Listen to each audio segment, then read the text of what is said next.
আজকে তৈরি করব একটা অন্যরকম মাছের রেসিপি। অন্যরকম বলতে এই মাছটা অনেকেই চেনেন বা জানেন, কিন্তু অনেকে খেতে চায় না। কিন্তু এইভাবে একবার অবশ্যই ট্রাই করে দেখবেন, অসাধারণ লাগে। এটা কিন্তু মাংসের স্বাদকেও হার মানায়। তো সেরকমই একটা রেসিপি। তো আজকের আমাদের রেসিপি শঙ্কর মাছের রসা। আজকে যে রেসিপিটা তৈরি করব সেই রেসিপিটা কিন্তু একদমই একটু অন্যরকম রেসিপি। রোজকার রেসিপির থেকে কিন্তু অন্যরকম, কারণ সকলে সবসময় এই মাছটা কিন্তু খায় না। আর মাছগুলো যারা চেনেন তারা তো দেখে অবশ্যই চিনতে পারবেন যেটা কি মাছের রেসিপি আমি আজকে করতে চলেছি। আর এই মাছটা কিন্তু মাংসের স্বাদকেও হার মানিয়ে দেয়, কারণ এই মাছটা মাংসের মতন টেস্ট হয়। তো আজকের আমার রেসিপি হলো শঙ্কর মাছের রসা। তো আমি এখানে 1 কেজি মতো শঙ্কর মাছ নিয়ে নিয়েছি, ছোট ছোট মিডিয়াম সাইজের পিস করা, খুব বেশি বড়ও না আবার খুব বেশি ছোটও না। তো প্রথমে মাছগুলোকে নুন হলুদ মাখিয়ে নেব।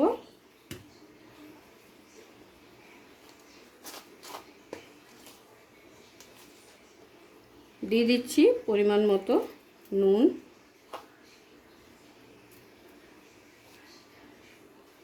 খুবই সিম্পলভাবে কিন্তু রান্নাটা হয়ে যায়, খুব বেশি উপকরণ লাগে না। তো মাংস রান্না করতে যা যা উপকরণ লাগে সেটা দিয়েই কিন্তু এই মাছটা রান্না হয়, বা পেঁয়াজ রসুন ছাড়াও কিন্তু রান্না করা যায়। দিয়ে দিলাম 2 চামচ মতো হলুদ। এবারে মাছটাকে খুব ভালো করে নুন হলুদ মাখিয়ে নিয়ে আমাদের মাছগুলোকে ভেজে নিতে হবে।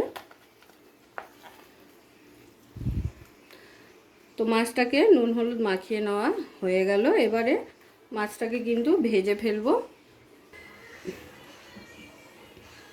মাছগুলো ভাজার জন্য আমি এখানে কড়াই বসিয়ে দিয়েছিলাম, আর কড়াই কিন্তু আমার গরম হয়ে গেছে। এবার কড়াইতে দিয়ে দিচ্ছি সর্ষের তেল। পুরো রান্নাটা কিন্তু সর্ষের তেলেই হবে। তো তেল কিন্তু ধোয়া ওঠা গরম হয়ে গেছে। এবারে তেলের মধ্যে এক এক করে মাছগুলোকে দিয়ে মাছগুলো কিন্তু ভেজে ফেলবো। তো দেখুন সমস্ত মাছ কিন্তু আমার তাহলে ভেজে নেওয়া হয়ে গেল। এবারে এখানে আবারও একটু তেল অ্যাড করে দিচ্ছি।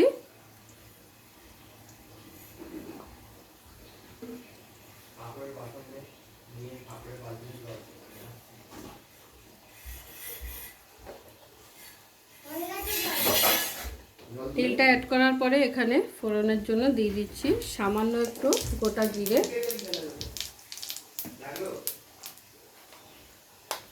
জিরেটাকে হালকা নাড়াচাড়া করে নেব তেলের সঙ্গে। তারপরে এর মধ্যে দিয়ে দেবো পেঁয়াজ কুচি।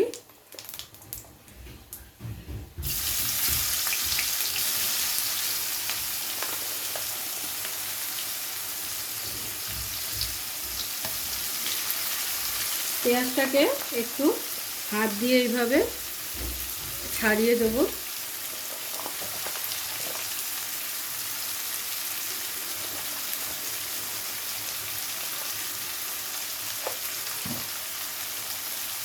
এবারে পেঁয়াজটাকে আমাদের বাদামি করে ভেজে নিতে হবে, গোল্ডেন কালার।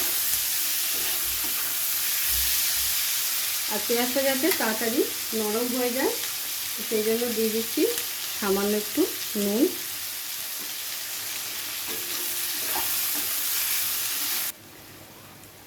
পেঁয়াজটা যখন এরকম গোল্ডেন ব্রাউন কালার হয়ে যাবে তখন এখানে অ্যাড করে নিতে হবে আদা রসুন আর কাঁচা লঙ্কা বাটা। তো দিয়ে দিচ্ছি আদা বাটা,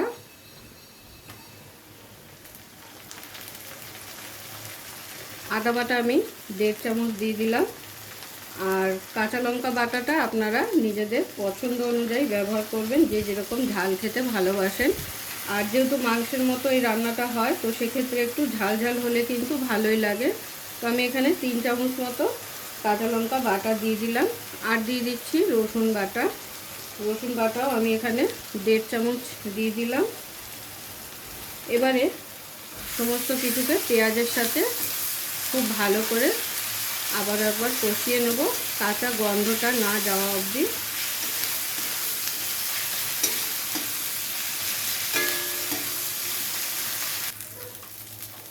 পেঁয়াজ রসুনের সাথে পেঁয়াজ রসুন আদা কাঁচা লঙ্কা খুব ভালো করে একসাথে ভেজে নিয়েছি। এবার এখানে দিয়ে দেবো স্বাদ অনুযায়ী লবণ,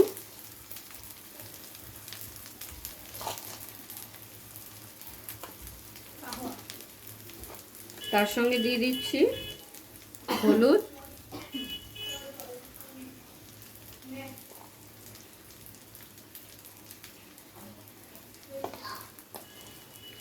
জিরে গুঁড়ো,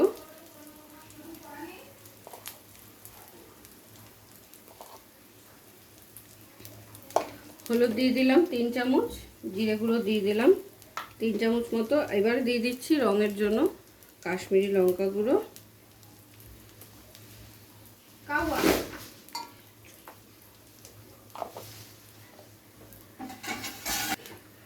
সমস্ত কিছু দিয়ে সামান্য একটু জল দিয়ে মশলাটাকে খুব ভালো করে কষিয়ে নেব।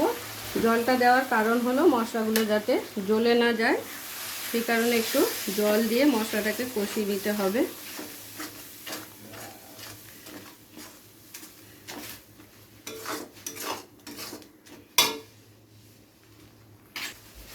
এবারে দিয়ে দিচ্ছি টমেটো স্লাইস করে কেটে নেওয়া। সমস্ত মশলা পেঁয়াজের সাথে কিন্তু খুব ভালো করে কষিয়ে ফেলেছি।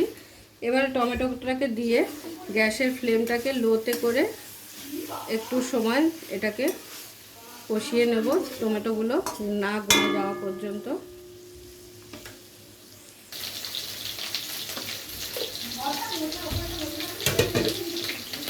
তো ঢাকনা চাপা দিয়ে কিছুক্ষণ কষিয়ে নিলাম যাতে টমেটোগুলো গলে যায়। এবারে এইভাবে একটু খুন্তি দিয়ে চাপ দিয়ে দিয়ে টমেটোগুলোকে কিন্তু খুব ভালো করে ম্যাশ করে দেবো মশলার সাথে।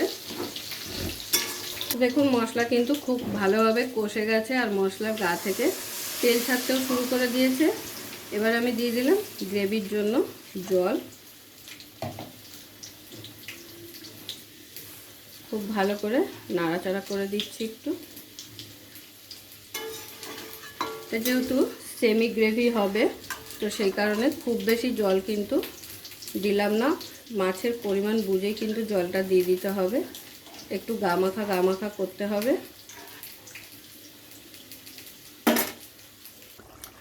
ঝোলটা ফুটে উঠেছে, এবারে ঝোলের মধ্যে দিয়ে দেবো ভেজে রাখা আলু। আলুগুলো আমি আগে থাকতেই কিন্তু ভেজে রেখেছিলাম।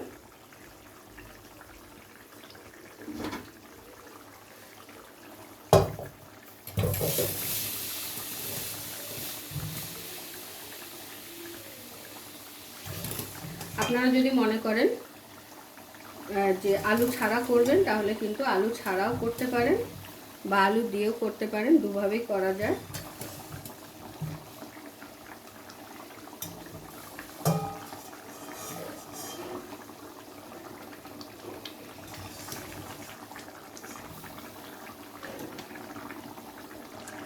আলুগুলো দিয়ে ঝোলের সাথে কিছুক্ষণ ফুটিয়ে নেওয়ার পরে এবারে দিয়ে দেবো মাছগুলো এক এক করে।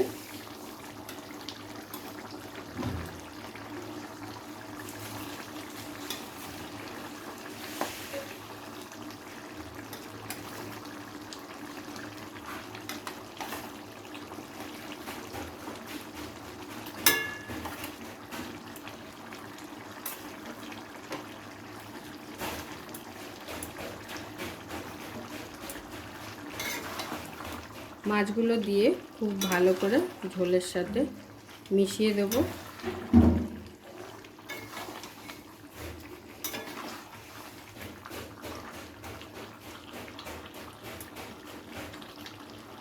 দিয়ে দেবো একটু গরম মশলা,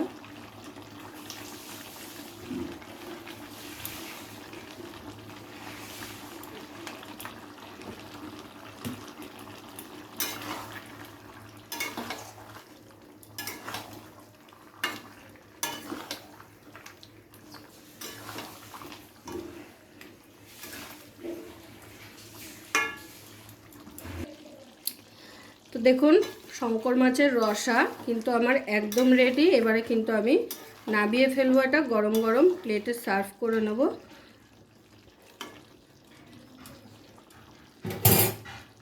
পুরো ভিডিওটা দেখার জন্য সকলকে অসংখ্য ধন্যবাদ। এরকম আরও নিত্য নতুন ভিডিও দেখার জন্য চ্যানেলটি অবশ্যই সাবস্ক্রাইব করে নেবেন আর পাশে থাকা বেল আইকনটি প্রেস করে নেবেন নতুন রেসিপির আপডেট পাওয়ার জন্য। তো সবাই ভালো থাকবেন, সুস্থ থাকবেন। আবারও দেখা হচ্ছে আপনাদের সাথে নতুন একটি রেসিপি নিয়ে।